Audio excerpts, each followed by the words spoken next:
Hi, Tal. Thanks so much for making time for me today. I know you're very busy. Why are you here? Like, you could do a lot of other podcasts and engagements, I assume. Yeah. Yeah, thanks so much for having me, Pius. Well, I'm here to basically talk about how we can scroll better, how we can interact with humans better through, improved human connection and rebuild human connection. And yeah, yes, I'm very busy with Detox and I'm working multiple jobs at the moment, but I'm here to talk to you and I'm just very honored to be here. So thank you so much for having me. Yeah, you're welcome. I think I'm very bad with detox. Like, I used to work for Meta, Facebook, and Canva, and also I had a startup before. Now working with a startup. I'm always on. I'm always on. Like, I feel I can't stop, so I had to turn off all my notifications. Like, even people can't call me, and my ex-girlfriends were always complaining that they never can reach me.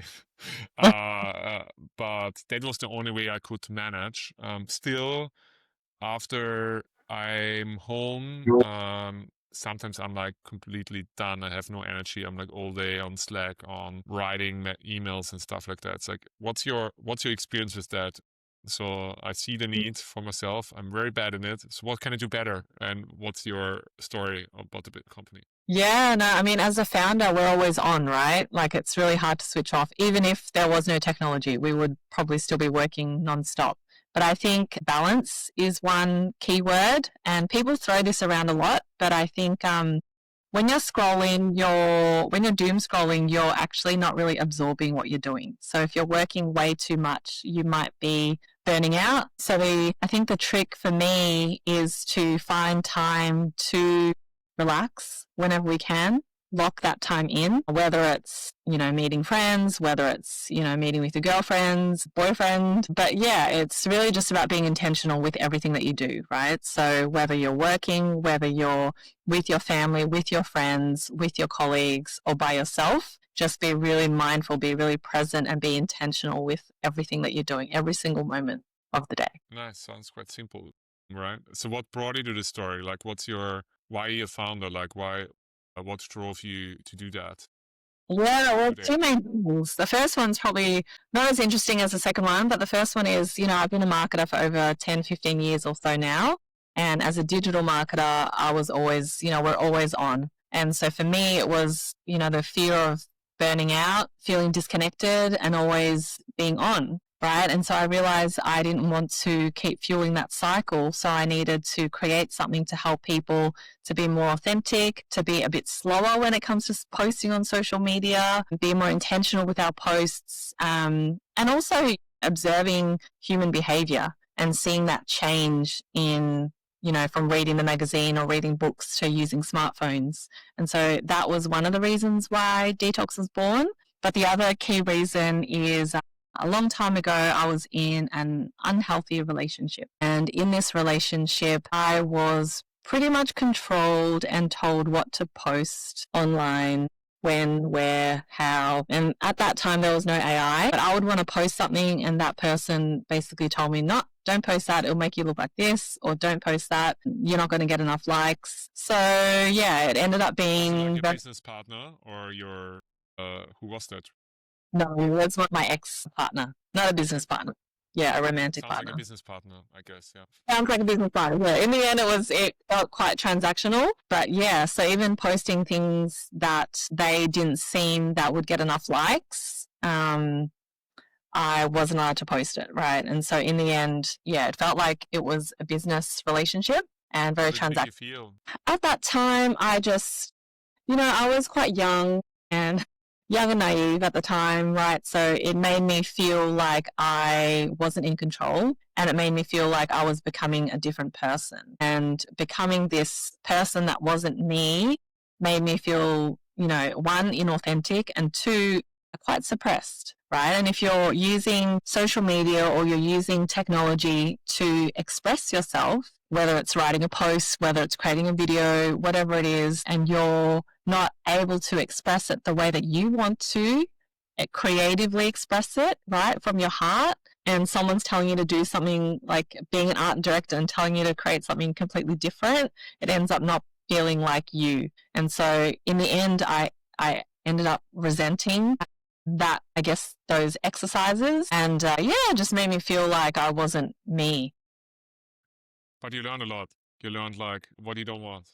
Yeah, exactly. You learn a lot of what you don't want and what you do want instead, right? And so, how you want to show up in the world, how you want to create your content, how you want to be perceived, and your whole, we go to personal branding. But yeah, it ties into everything in every aspect of your life, right? So, like what you want, what you don't want, and how you want to be seen in the world. Yeah. I mean, first of all, I'm so sorry to hear that. That must have been not a great experience. I definitely have been on the, I think it's usually the man, right? Like, I definitely have been on the giving end of this. So, I think my ex-partner, she was very happy leaving me after 3.5 years very quickly. I think she felt the same way. I wasn't controlling, I guess, like, or definitely not, but different things. I was just like working on my business and focusing on that. I think I realize now as well that it's creating something like a company or what I do, at least to me and some other founders I speak to, it's just very, very hard and demanding. It's very unstable. Mm, And yeah, it's either that or the relationship. yeah, For I many founders. don't. Yeah, I wish it could be both, right? I mean, it would be an ideal world where you could have both, right? So you have the relationship, but the relationship is so understanding that you can still have the relationship with your business, right? Yeah, one thing that really sits with me is that um, the waiting at the finish line. Mm, Like I think now things are better. A lot of people reach out to me and start like much more than in the beginning. Also, that's what she said. Like she doesn't want to wait for potential. She needs something now. And I think it's the what anyone needs in any relationship. yeah, That you want someone you can rely on now, not potentially in the future. But yeah, you can't give it, or you can't. I say you want to, I want to give it, but I'm just not able to physically and where I am on the journey. When I worked in my previous job at Canva or at Meta, it's even that is intense. It's like tech companies, you work a lot and stuff and new and fast problems to solve. But there it's more stable. You have like the income and things like this. But anyhow, I think the point of getting the learning from something in the past and then creating some learning that was very painful and creating something of it is very important, because I think it roots yourself closer to your authentic self, as you said, right? You feel like you're not yourself. And I think this is very important. And that's how you create a Detox. So what does Detox do? It's like a digital wellness company. You help people to reclaim control. How can you help me? I feel I'm like helpless, hopeless, hopeless. How can you helpless, help me? helpless. Well, first of all, you got to have hope. You got to have faith in that what you're doing for your work is actually beneficial for society, right? But at the same time, you've got to be how you can control your digital life is what we do. We do workshops, right? So we do everything from social media literacy through to creating a blueprint for digital well-being and, giving you strategies on how you can create a healthier life, both online and offline. We give you tips, we give you resources. So those are the workshops that we do. And we also have run events in the past. So events and experiences. That's the second thing. And the third thing that we will be doing and we'll be launching probably later next year will be around media and content, right? So how can people show up authentically online by creating content that is actually not, if you think about slow fashion, it's like creating intentional pieces for you. And the aesthetic is great, the brand is great, but it's helping you live your life, your digital life in a bit more intentionally and slower, right? So instead of, for example, if you're scrolling, do you scroll a lot on your phone? It's a great question. Yes and no. So basically, when I'm really overworked, I'm more receptive to getting up in the morning and scrolling. But generally, like at around 9 or 10, I'm so busy, so literally cannot look at my phone. So literally, I forget I forget what's happening, and I guess I'm scrolling work, like I'm just doing, I'm just executing till it's done for the day. But in that way, I'm not always intentional. I think, Yeah. yes, I scroll, but I think the way I live is like I just have this goal on creating the business. I don't even think too much about it. It's just like a feeling, an emotion I have in me, and Mm-hmm. I act on it because it feels right. Like that's kind of the thing. Like I cannot even describe it. I'm just restless or high energy. I don't know how people call it, but I just have this thing in me that I need to create something. Yeah. But in that way, I'm intentional, but I'm also in the day to day, I'm just unintentional, I guess, on how I action things sometimes. It kind of works for me, but also I think it doesn't. It's like both. Does it make sense what I'm saying? I think, yeah, it does make sense. So you are intentional in some ways and intentional in other ways, depending on what you're doing, right? Yeah, I'm intentional on the target. And then when I'm going there, I'm like sometimes like soulless, I would say. I would just do it. Like I would be nice and stuff, obviously to my employees, but I would be just doing it. So in a way, I wish sometimes I would be more intentional on going where I'm going, but it's so hard for me. Oh my God, like I have like I'm waking up and I just have to get it done. You know how it is. Like I just have Something to to get do it. done, yeah. I'm like, yeah. But I doom scroll in the morning very often. Like I admit, I love it. I love to get up, look at memes from my friends, and yeah, Yeah. Okay. So if you want to get rid of that doom scrolling habit, there's this thing called morning pages where you can brain dump everything that is in your mind every morning and you do 3 pages, right? So they can be small journal pages, it doesn't have to be A4 or anything. But first thing you do instead of doom scrolling on your phone, checking memes, is brain dump everything that is in your mind and just write whatever that comes to your mind, right? So that's something that I do, and it's actually been really powerful, right? Because you might have a dream and then you wake up and you go, oh my God, what happened? And then so you might start writing, and then ideas might start coming into play, right? And then the next time you do it, you might realize that you're building on a story. And then who knows that instead of doom scrolling, you end up writing a book out of what is the brain dumping? What questions do you ask yourself for brain it's morning? just, you don't really ask yourself anything. You just write whatever comes to your mind first thing in the morning, right? Because a lot of people, first thing they do is they check their phone. Yeah, And so, I also leave my phone sometimes outside. So if I'm really getting to the edge of feeling low energy, I start leaving my yeah, phone outside the bedroom. yeah, yeah, Yeah. that's good too. Yeah, that's also one thing I do. Okay, just writing it. Do you have a journal next to your bed, or how do you Yeah. do it technically? Yeah, I do. I have 4 actually. So one is for gratitude, one is for habits, and the other one is for like free journaling, right? So the one that I just mentioned before, the morning pages. And then the fourth one is for, let me try and remember, habits, gratitude, and sorry, I'm just trying to figure it out because it's written there. It doesn't matter, but you have four. That's impressive. Yeah, but I have 4. Yeah, but they're from a journal brand called Praxis. And basically, yeah, you journal your gratitude, you journal your habits, and you journal everything that comes to your mind. But they have exercises in there. Yeah, the other one's mindfulness. So the mindfulness one has exercises. It might be anything from drawing lines to it sounds very very basic, but it's literally drawing lines, following the line, breathing when you're drawing a line. So you might breathe in and then you might breathe out. So something very simple like that, but you do those mindful exercises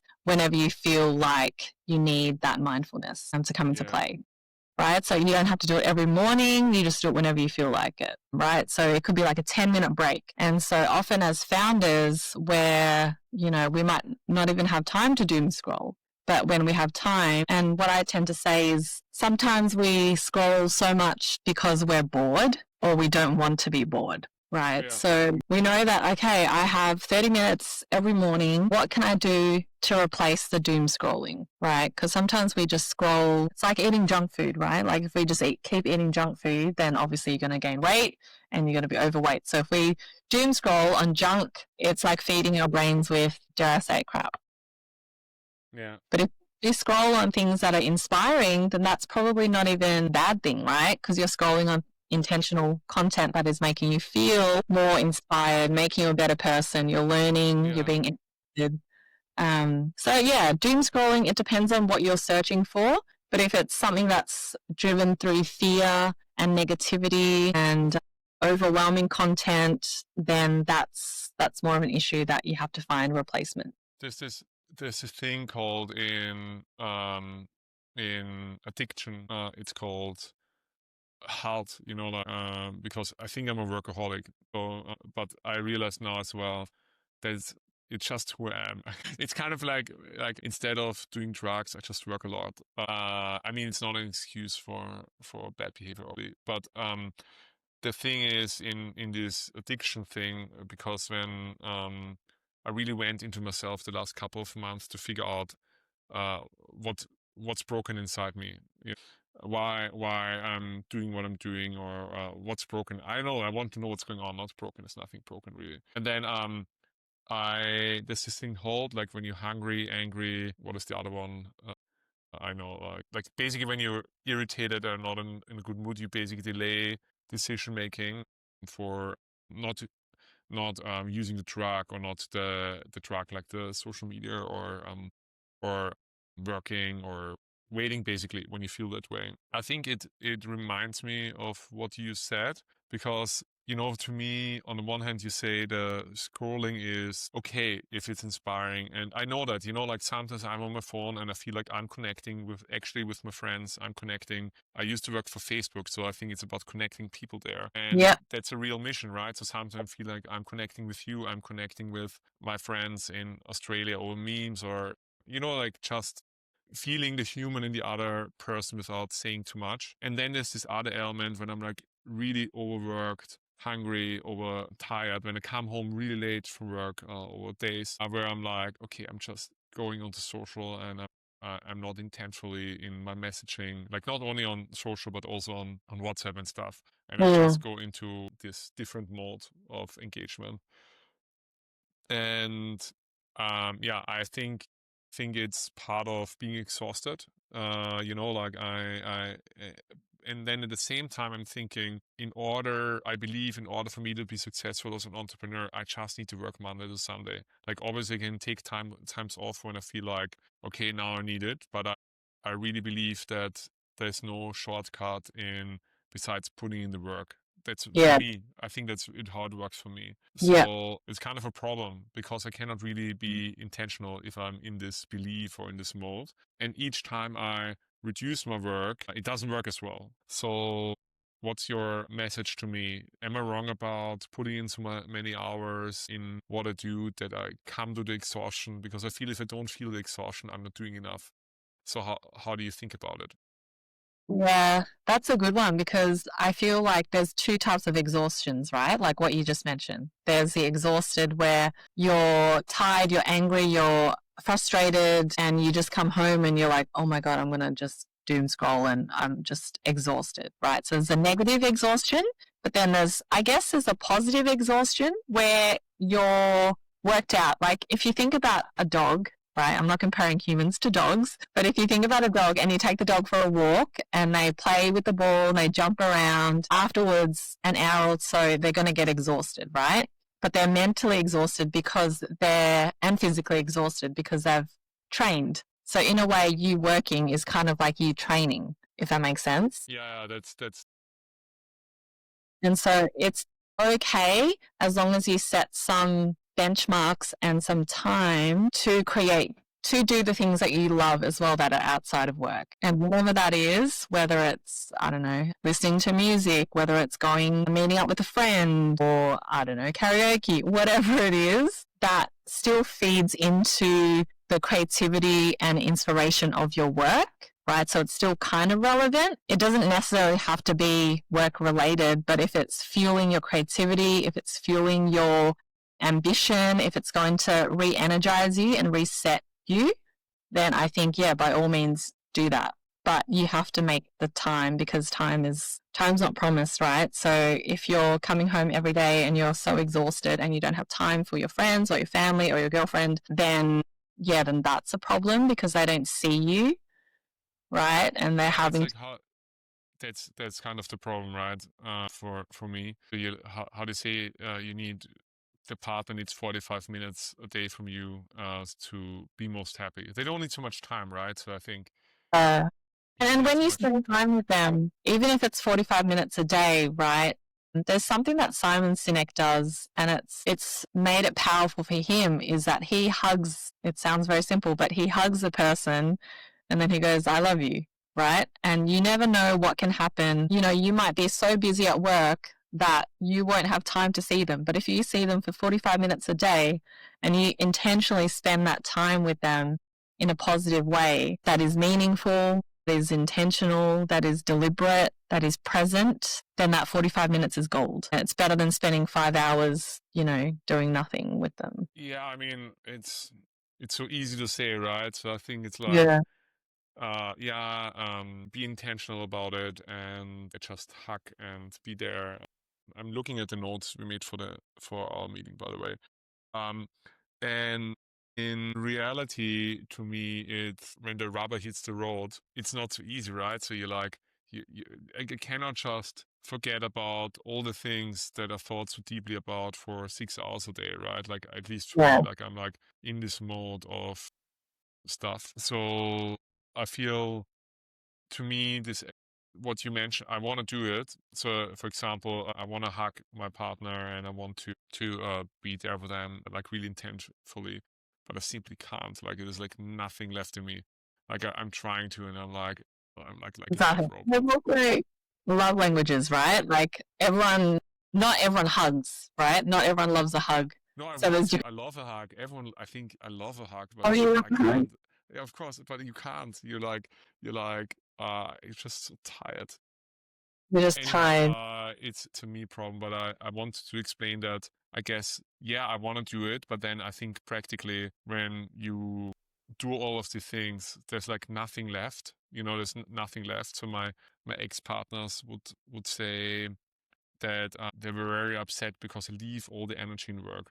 But I'm not leaving all the energy in work. I'm just there and working, you know, like I don't know how else I can do it. The alternative would be I'm actually a really great partner when I don't work because, you know, I enjoy it. I go surfing, but anyhow, what are some of the warning signs people should catch in themselves, like normal people, not like me, like common ground? How do they know they are doom scrolling or like not intentional? Yeah. What? Thing is, if they're doom scrolling, they're not absorbing the content in their mind. They're just scrolling through. They're like, yep, great, great, great. And they just flick through the first, not even the first second, right? So the hook is, yeah, the hook is everything. But at the same time, the brain is numb. So they're not actually, you know, the brain's not actually actively thinking.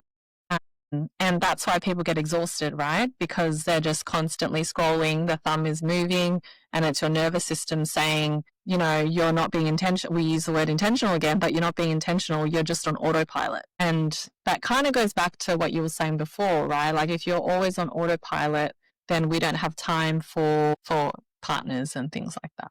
But if you can kind of, yeah, if you can scroll with intention and spend time with the people that we love. And yeah, it sounds easy, uh, especially when, you know, when we're just talking about, you know, theory, I guess, but putting it into practice is harder than, uh, than, than said. But yeah, when you're scrolling, you know, catch yourself going. So, for example, if I scroll, which I don't really scroll that much, but when I do scroll, I tend to go into the explore page, right? So, in Instagram, there's the explore page, and then I will look at maybe 3 to 5 posts and videos, and then that's my What fix, does your if you want. explore page look like? Yeah.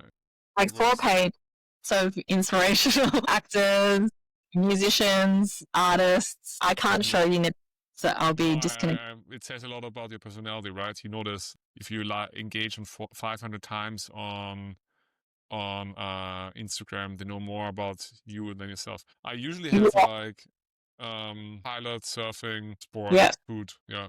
Mm, Some yeah, that's kind of my thing. Sport, fishing. I know I have a lot of fishing, even though I don't fish. but I kind of think I love fishing, and I don't even know, like I like. Okay. Well, maybe that's a clue that you should Okay, do a fish yeah, with your work friends as a working. building.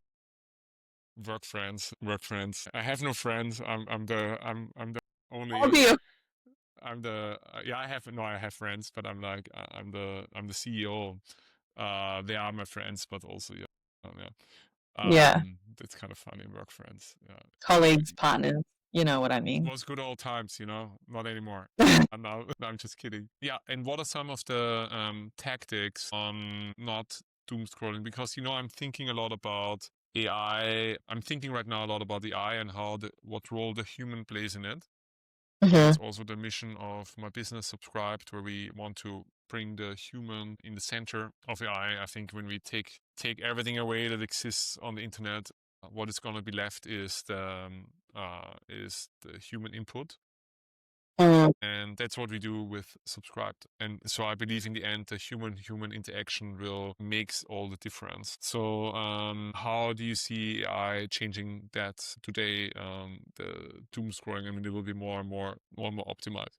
What will happen yeah. to us? I mean, there's the negatives and the positive of AI, right? So you can find so many things on there. You can create plans and lists and strategies, but there's also the whole idea of prompt chasing, or what I tend to call doom typing, right? So you're just trying to keep typing and trying to find the best answer, right? But if we're relying on AI way too much, then we don't have the human element to it. So I think to avoid getting stuck in the whole doom chasing, prompt chasing mentality, we've got to set clear goals on what we want to achieve what is a good answer in mind without coming up with the answer, like the fully fledged answer ourselves. So setting clear goals on what we need.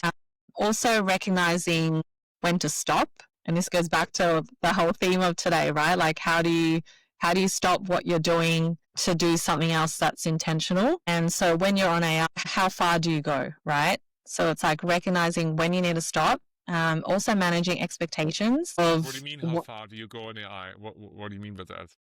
Oh, so for example, I might look up, I don't know, the next best thing for detox, for example, right? So you can keep searching and searching and searching and keep trying to prompt the AI tool to find your answer. But if you don't know what you're looking for, you might keep prompting it and keep typing and keep searching yes, yes, or no, or whatever the answer you want to type. And if you don't know when to stop, it's just going to keep going. Interesting. I was more actually thinking about as you were talking about the communication in the team and externally. So we do a Yeah. lot of content creation with the help of AI, or we wrote more than 20,000 blog articles in the last 2 years with AI.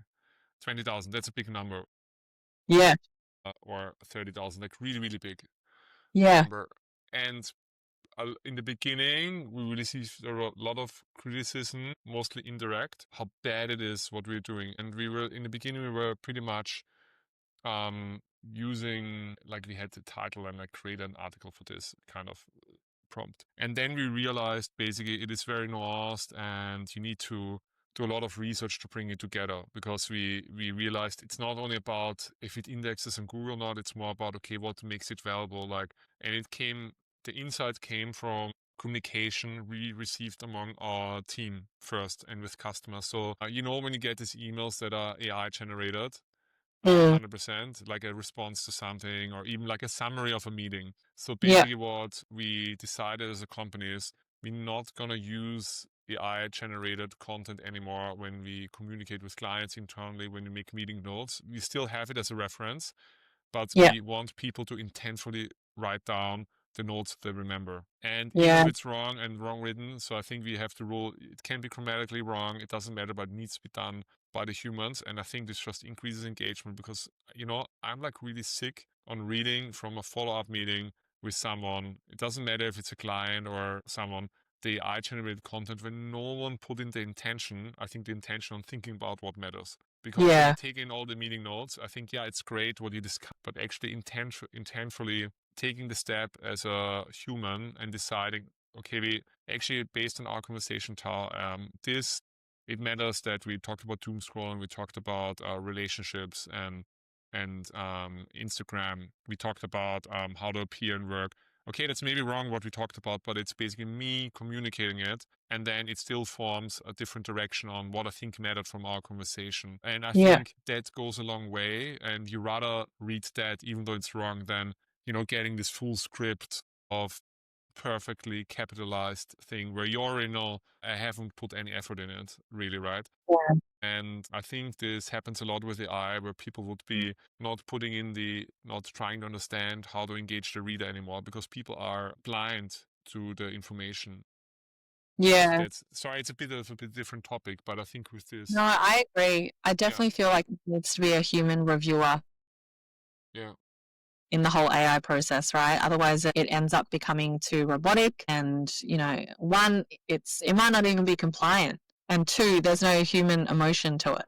There's no underlying, underlying. You're so passive, right? Like Yeah. what you speak about, like what do you mean with your brain is passive? What do you mean by that? Like, yeah. So when I say your brain is passive, basically your brain is numb and you're not actively thinking with the human emotion to it. Sometimes, Yeah. AI, we just end up using whatever gets spits out for us, right? And I see it so often, especially maybe on LinkedIn or on even EDMs, newsletters and things like that. It just sounds all the same, and you can just tell. You can tell when something is AI generated, and even if it is generated and it's written by partly human as well. At the end of the day, there's always an intention and an emotive feeling behind something that sometimes we can't get from AI. I So, basically think yeah. that we should change all our newsletter to be 100% human written, like fast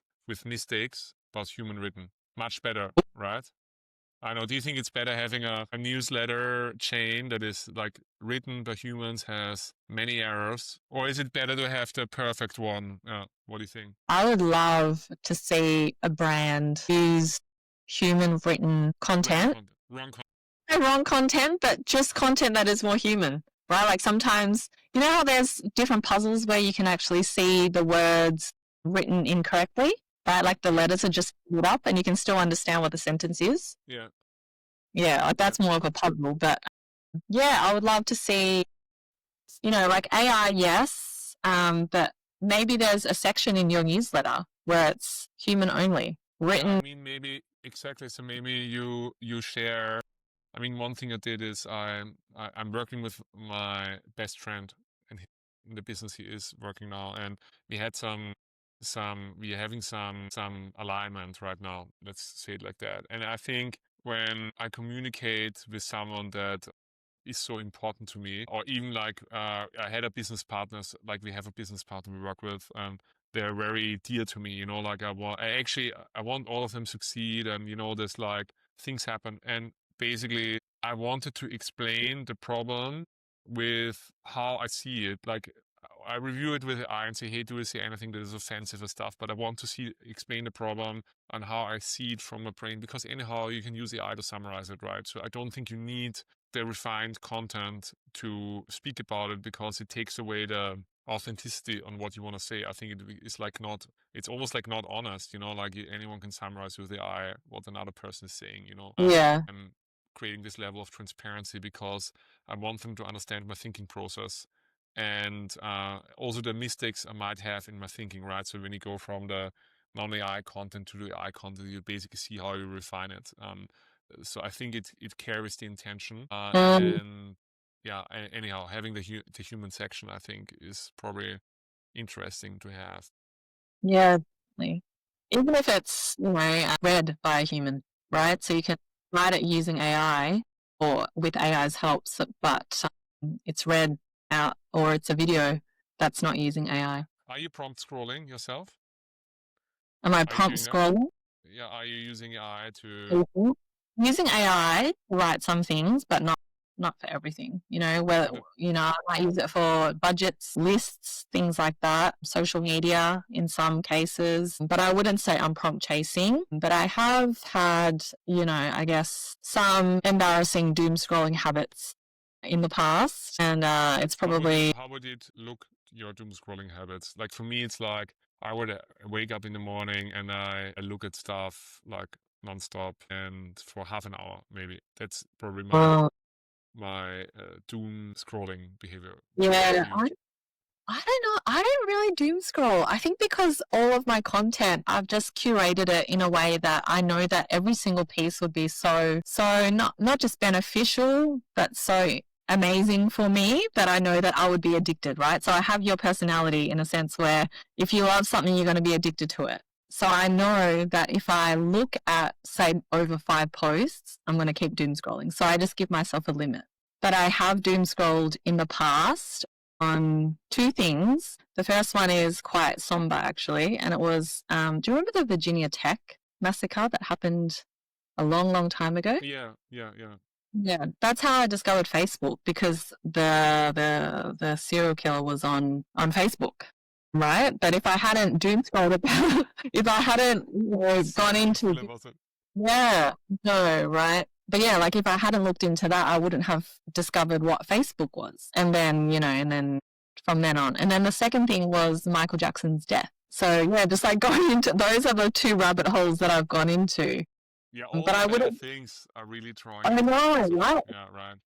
Yeah, Like like if it, war and stuff. Yeah, as well. weather wars. And so I try to stay away from those types of doom scrolling rabbit holes, if you want to call it like that. But yeah, I don't even, like when I wake up in the morning, I do the morning pages. I might check my phone, but probably after, I get ready and everything. And I also have an order in which I view my apps. So I would save the best till last, meaning my Instagram, I would save that till the last thing I check.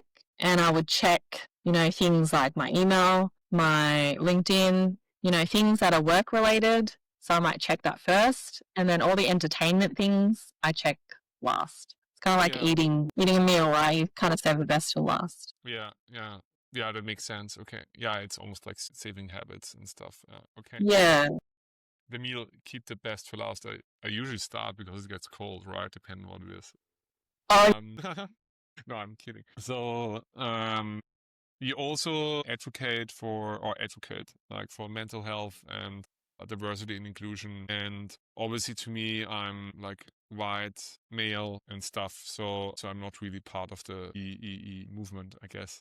But what is your perspective on TEE? I guess also how it is changing right now. I think all this work-life balance and things like this. I mean, my perspective is, I think that that it started a long time ago, that it just not enough focus on productivity for a long time. And my personal experience is, and I'm pretty like, I don't know, I'm pretty apolitical, I would say, is that, yeah, I don't know, I think all this work-life balance and stuff is not really serving me, at least. And so I more believe in work-life integration, and I think it's okay if as a business people work 669, like not till 9 p.m., but basically 6. It's okay if they work Monday to Saturday, I think, but I think I'm pretty alone with that view, and I'm accepting it. But I think I feel I have often been blocked in the corporate environment or a startup in like Canada, Facebook, to actually be my true self and embrace some of the things, because I'm immediately branded as this masculine figure and problem, but actually, and then you can get anything done. So it's like my problem how I act, I guess. But yeah, what's your view on that, on this mental health and stuff, and the DEI? How do you yeah. yeah.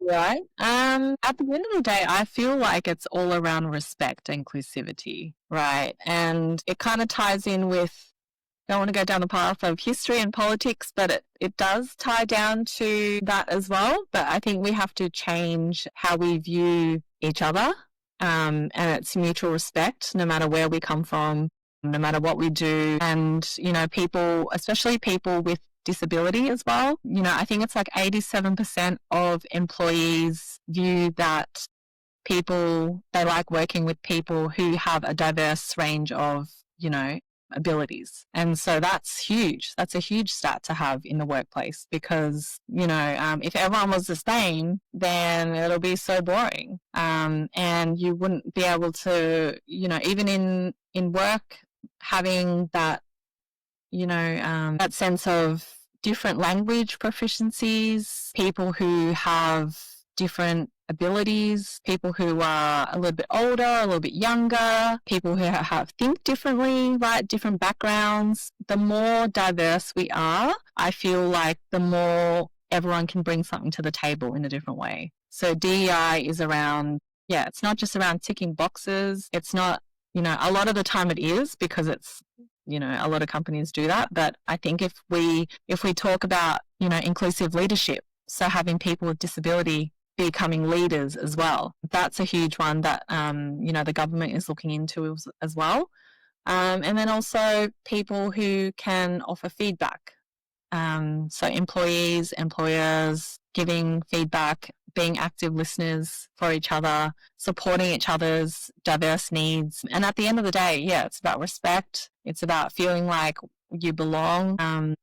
Corporate culture might not be for you, or, startup culture might not be for somebody else. But at the end of the day, it's about, how can we work together to build something greater for, the business or for the vision of the company. So there are lots of things to go into that, but touching on how also with mental health, the digital divide doesn't really help people who have mental health issues, right? So a lot of the time, I think it's like 1/3 of the world's population doesn't have internet access, and 1 in 4 Oh, wow, I people. didn't know that. 1/3. Wow. And 1 in 4 people in Australia face digital exclusion, right? So they don't know how to use their phones, they don't have tech, and this is all due to, things like age, location, disability, income. So like children? No, I'm just kidding. Is it children, like a 4-year-old? No, I'm kidding. So, no, I think 1/4. I guess it includes the eligible population, like people from 18 to whatever, right? Yeah. It's not like yeah. No, I'm just kidding. Okay, 1 in 4. That's like a big number, 25%. That's a lot. Yeah. Why do you think it is? Why do I think it is? In Australia, like having access to all the resources in possible. Like how is it possible? That's 1 in 4. I think disability is a big one, right? And even in like the mental health sector, things like people who have mental health issues, they might not even have a phone, or they might be confiscated by having a phone. There are issues around that. And then, so at the end of the day, it's all around having a healthy mindset and then having the ability to have access as well. And I also think, factors like age, like for example, my dad, he doesn't have a phone, and we want to give him a phone, but he doesn't necessarily know that he wants it. He has an iPad, but he doesn't know how to. He just he doesn't know how to use it properly in a way where he's actively searching for what he wants. So there's that digital literacy component that he doesn't know. He doesn't know how to type what he wants in the search bar, like little things like that, right? And this is probably because of age and also background as well. So there's not enough education for people in the Vietnamese community, for seniors, right? So that's just one example. I remember my mom with my granddad. My granddad was like very active on social media, want to understand everything about the iPad, MacBook, ask always very annoying question, but he would understand some stuff, and I think my mom would be not really wanting. So she would be like your dad, like not really, not, I mean, maybe a little bit better, but I guess I think it's a question of, at least in my family, of attitude and openness. So I can see like some people are a little bit more open than others, and it goes throughout their life. And I think it's not really. I even have friends like that are not on WhatsApp. They're not on Instagram and Facebook, and no. It's basically only SMS. SMS, it's like messaging. And it's impossible to communicate with them. Impossible. Yeah. Yeah. And I think it's a mindset thing. So they think it's necessary, it works for them. so they're fine. Like it works for your dad. He meets his friends, and why does he need it? You know, kind of Yeah. for now. But then what happens, what happens when there's an emergency and they can't just SMS, right? Because that Grown ups take don't too. want to listen. Grown ups don't want to listen to other people if they know better, Yeah. right? I also think with mindset comes curiosity, right? So if they're not curious about the next, app or the next, WhatsApp. It's about curiosity, really. I think like curiosity in this space. I agree. I mean, basically, I know where my friend or my mom will go. They will when they're old, they will get one of these watches where they can click a button and something Yeah. happens. That's their future. Yeah. That's it. Like that's what I'm gonna present them with. And then maybe they will start using it because they see how bad of a look it is for them going around with that. No, I'm just kidding. But yeah, it's curiosity, I guess. Yeah, like you said. Yeah. And now you're working in this company actually doing physical events with real humans, right? So you're organizing the real events. Do you think it's going to become more or less important in the age of AI? What? Sorry. What? I'm not organizing the events, but I'm managing the content marketing for the events. Okay. But basically you work with events in a way, right? Yeah. Yeah, that's right. And so they're global events. Yeah. Yeah, they're global events and there's different portfolios, but my portfolio is around wellness, real estate, beauty, and also sports and entertainment. But we're all trying to, bring the human connection together and bringing that element, amplifying that element to life. And really just bringing that experiential experience back. How will it be? How will this human events change in the age of AI and internet? Like how will it change? Will people As in, will it become more or less important going to these events, you think? it'd be more important. How come? Why? Why? Because people don't want to go through what they did with COVID, right? So we don't want to be stuck at home. Like, yes, we use more technology when COVID happened, but people want that human connection again. They want that hug. They want that face-to-face connection again and hearing from real people, real faces, right? And with AI, you can't really get that. It's through a screen. It's not, it's not really as engaging and exciting and inviting as real people. And I think that's a real challenge because as technology grows and as there's more AI that comes into play, there's going to be a lot of people stuck behind screens that are scared to or anxious to go out there into events and public spaces. But there will be more of a push for these events. And especially experiential events like wellness experiences and getting people outdoors. And that's why that's why Detox is also born, because we want people to find those alternatives to scrolling and find those alternatives to just being on your phone and looking down all the time. And so these events and these experiences will really help amplify human connection again. And it's important to at the end of the day we're people, right? So we really want to have that connection. And for those who don't have that connection yet, it's like you said before, it's a mindset shift. I agree with you on that. I was more asking to hear what I thought. In a way, I shouldn't say it that way, but I think you're right. I think the human connection will become so important in the age of AI. Everything will be automated. People will be more tired, I think, of receiving more and more AI messages on all mediums. So I think that how do you trust if you never spoke in person, right? So I think it's like the way to go. We need it. I think we need it to create better business and more partnerships. Yeah. Yep, exactly. And the more the more AI and the more technology will become more apparent, the more we need human connection. So it's just a catch-22, right? So there's going to be more tech, as you know, and you're the expert in this. So you would know that, the more human connection will be needed. Yeah.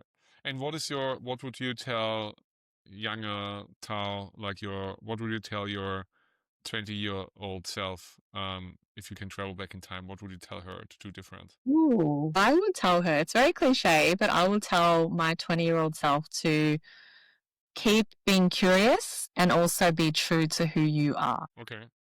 right? Would she want So to hear it? Would she want to hear it? Or like, oh no, sounds cool, piss off? Or would she say, oh yeah, you're right? I think at age 20, I think if I had to rephrase it for my 20-year-old, it might be something like, do what makes you feel like do what makes you feel good, but also do what makes you happy. Yeah, Yeah, I okay, think, okay.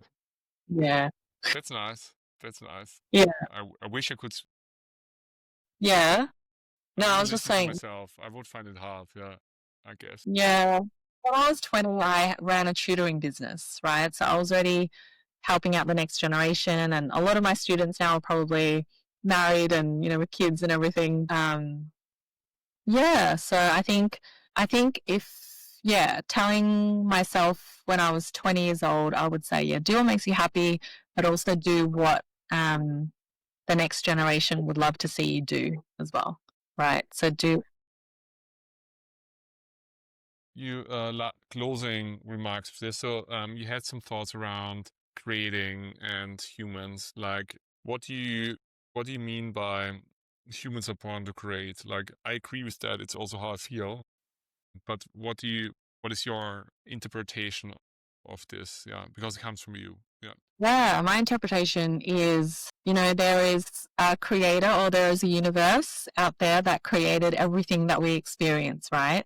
And as humans, we're more likely or we're more in a position to create than an ant, for example. Even though ants can, do lots of things, as humans, we have the ability to do so many more things than an ant, right? Even though there's queen bee, but we're born to create. We can create so much. We've made buildings, we've made roads, we've, created clothing. Like, we're born to create. And I feel like if we don't create, if we are not making things and breaking things and shifting things, then we are doing ourselves disservice as humans. And I feel like, if we can spend 15 minutes at least a day to create something, and I'm not just talking about writing emails and, creating content, but if it's, thinking about the future, creating videos with our loved ones, for example, right? Like, that's something that we can keep forever for our grandchildren, for our children's, grandchildren, and just being creative in general. And that might mean to make something out of nothing, right? So what you've done with Subscribed, right? So you've No, made it's something. awesome. Thank you. Thank you very But much. yeah, and I think more people need to create. And a lot of people have these dreams and these goals, but they don't create it because they're so stuck, or maybe they might feel lost in whatever they're doing on autopilot, and they have this dream to do something, but they may be a bit, fearful. 70% of people are unhappy in their jobs or something like that. It's a big Yeah. 7%. We can check it now out in AI. How many percent of people are unhappy in their jobs? Just got this quote from Arnold Schwarzenegger. Anyhow, I love what you said about, where is it? 50% or more, maybe neutral dissatisfied to some degree. So globally 60%. Okay.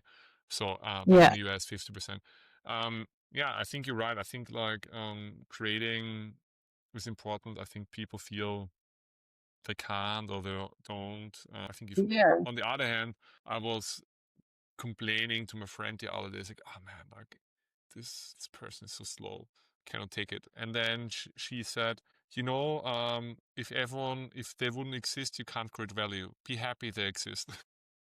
Yeah. It's like thinking about, yeah, actually, you're right. Like it needs to be that way, because if everyone would be like me, then there's no way for me to create value. Exactly. So If yeah, everyone it's kind. was fast as you, Pius, then you wouldn't be fast, I wouldn't be right? fast. Yeah, exactly. Yeah, Same. I wouldn't be fast. Yeah. Okay, so basically, my takeaway is, we're not ants, so we can do more than ants. Well, See what? have you ever played Sim Ant back in Sim the ant? days? Is Yeah. it like The Sims but with ants? So you build like a little Yeah, Imperium. that's how it I all love that. started. No, I It haven't, but started. I might. Yeah, So yeah. yeah, so yeah, Sim ant. but yeah, Yeah. No, I go. No, that's it. I mean, don't be ants, like, I mean, we love ants, but you can do more than ants, yeah. Got Anthony Okay. from it. Well, fall down a little. Any closing remarks to finish this? So we are in the end. Like anything you want to tell the audience that you think they want to hear about you or your business?